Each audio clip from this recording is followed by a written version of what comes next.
everyone. Welcome to Ophelia's Sourdough Creations. Today, that's exactly what we're doing. I have modified a recipe because today I was hungry for brownies. So come along with me as we put these brownies together using sourdough discard.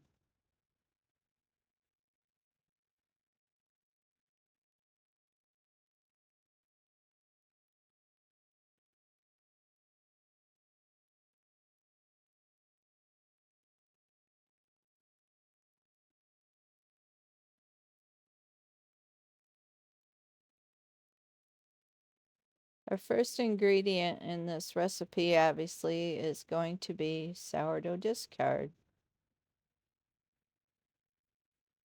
I unfortunately was, well, not unfortunately, but I was wearing my contacts today and I could not see for the life of me what was on the jar as far as measurements went. So I ended up putting it into a cup because I couldn't see. And in fact, there was exactly 1 cup of sourdough discard in there.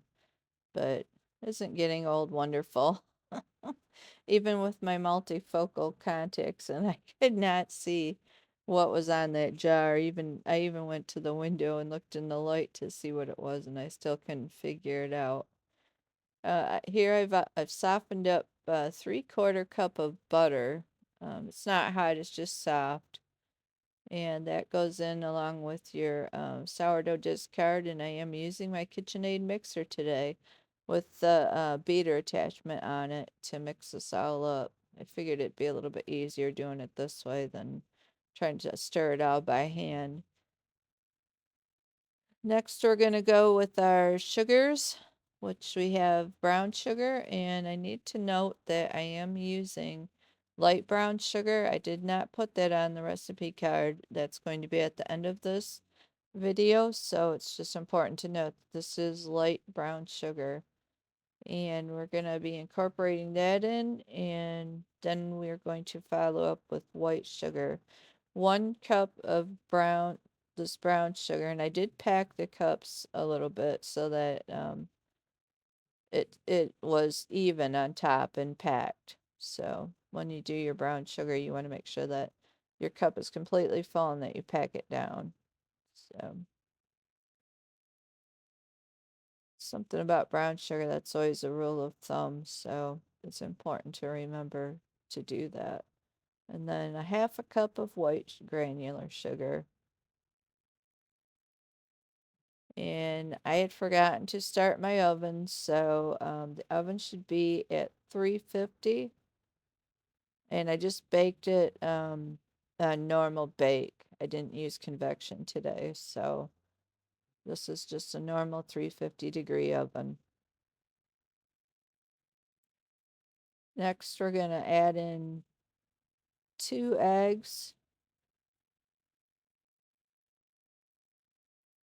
If I don't roll one right off the counter. You never know if it's going to stay up there or not, so try to keep your hand on it so it doesn't roll off.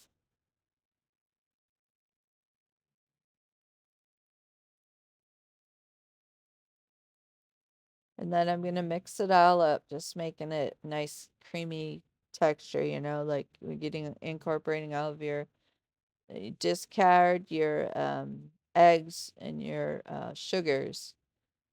And then we're going to add in our vanilla.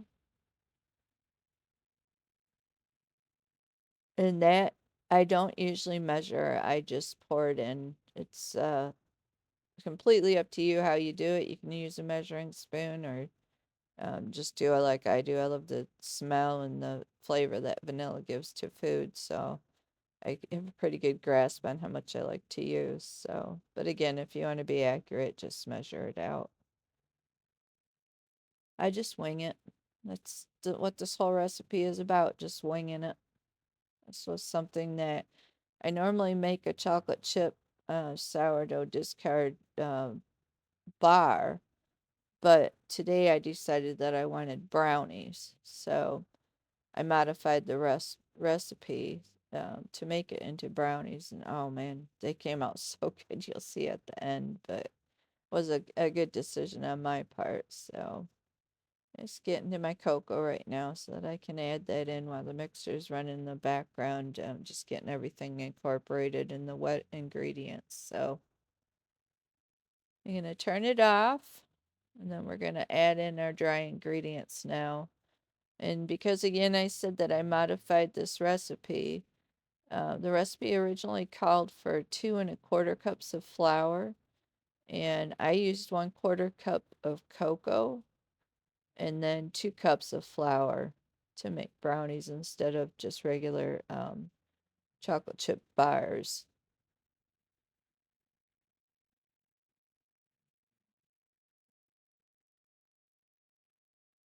We're going to add in our flour. And it may look like I'm using more than I told you. It's just 2 cups. I was using a 1/2 cup measuring cup. So it'll look like I put in 4 cups, but it's actually just 2 cups. And I also want to note that you can see I've got my chocolate chips out on the counter. Um, I didn't use uh,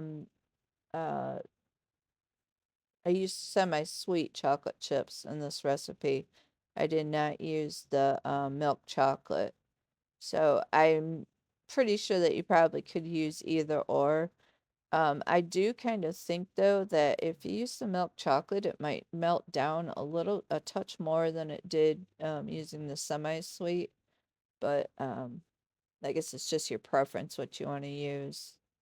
Now we're going to add in a little bit of baking soda, 1 teaspoon of baking soda. And we're going to turn the mixer on again and start that going. And then we're going to add in a 1/2 teaspoon of salt. I've got my phone on the counter behind me so that I can look, or not behind me, but in front of me, so I can look at the recipe as I go along, making sure I don't miss anything. I pretty much know this one by heart, but I just want to make sure.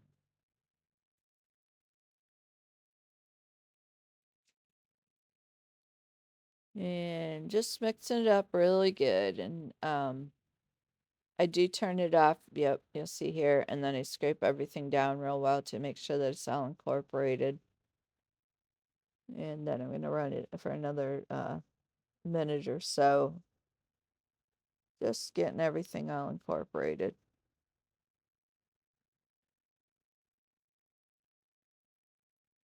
This is that mixer that if you, I don't know, when I was younger and I used to bake with my mom, I always, the mixers were different back then. You either held on to it or even the stand mixers back there, and you could actually get into it, while you were mixing. But in this case, no, you have to turn this one off, otherwise you're gonna mess it up mechanically. So just mixing everything up real good. There we go. Now we've got it all mixed up, and we're gonna clean up the beater as the best you can. These are tough beaters too to get everything off from. I've seen some devices that people make so that you can slide it over it and it will help to clean it off, but not a big deal. It's not a whole lot of waste there.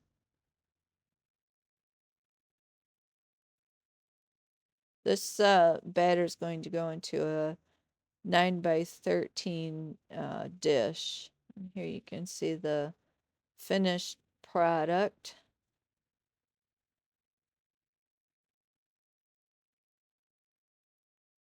So getting all incorporated. There you go. That's what it looks like.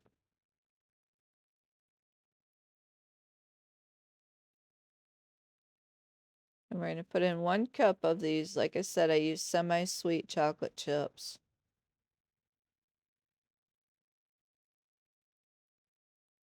And the chocolate chips I did stir in, so, and actually it's 2 cups. I'm sorry, I said 1 cup. It's 2 cups of chocolate chips. The more the better, right?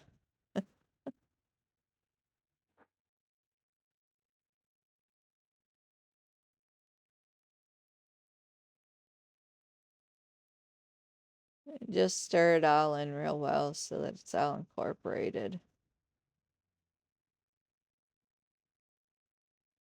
I think that was the point where I may have gotten some on my hand. I just slipped at the spatula there.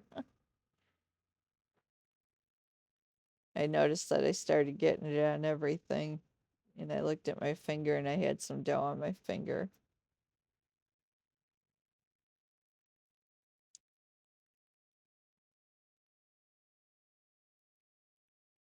It's all good. It eats the same. Now we're gonna clean up our surface and get our 9 by 13 pan out there. And we have to line this with parchment paper. Everything sourdough has parchment paper, so it's really important to remember. And it's a little bit tough getting the parchment paper to form down into the pan. So basically, you'll see me, I'll push it down in there, but I inevitably had to pour the batter into it to get it to push down. So, and that's perfectly fine, just as long as you don't slap it all over. So, there we go.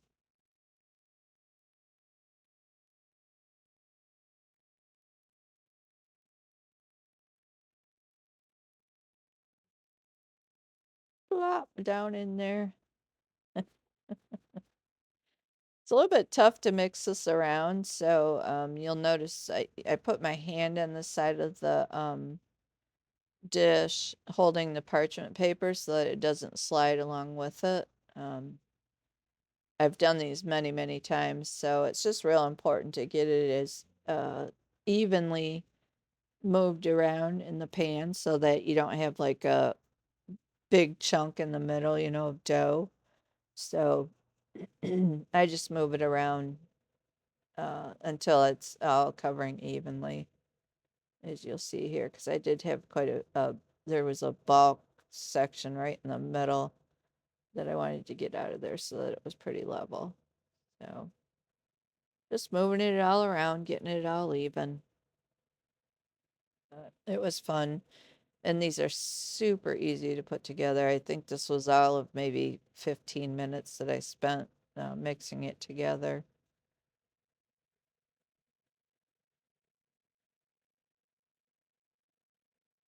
Our oven should be ready now. Again, we're going to bake it at 350. Um, I did set the timer, I believe, for 30 minutes, and it calls for 30 to 33 minutes, but in fact, and I think I may have put it on the recipe card, I would cook these probably because I had to go an extra 5 minutes. So I would recommend cooking them at 350 for 35 minutes. Or even, just like I did, check it and see if it's done. I would highly recommend temping this at the end just to make sure that the center is completely cooked and at 160 degrees, because when all of those chocolate chips melted, it was hard to tell if it was done in the middle because it was so ooey gooey. And in fact, it was done. It's just that I needed to let it cool for about 10 minutes so that it could solidify some of those chocolate chips. Um, so we've got the timer on now and it's baking. And we're going to start a countdown here in a sec. There we go. 3, 2, 1. Voila! Oh, it smells so good right now there in the house.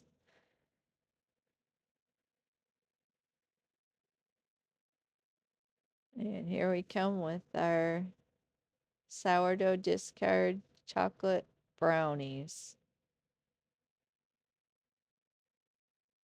Look at that. Yum. I hope you guys enjoyed this video. These were, again, super easy to put together and just a recipe that I modified. Instead of using 2 cups of flour or 2 1/4 cups of flour, I used 2 cups of flour and a 1/4 cup of cocoa. And now for the taste test. Look at that. Oh, it was so good. Obviously, you can tell by my face. I was like, oh my gosh. I even had to break it for you. I was hoping that you'd be able to see the chocolate chips all molten, melted in there. Oh, yeah. Thanks for watching, you guys. Stay tuned for Ophelia's sourdough creations next creation. Bye.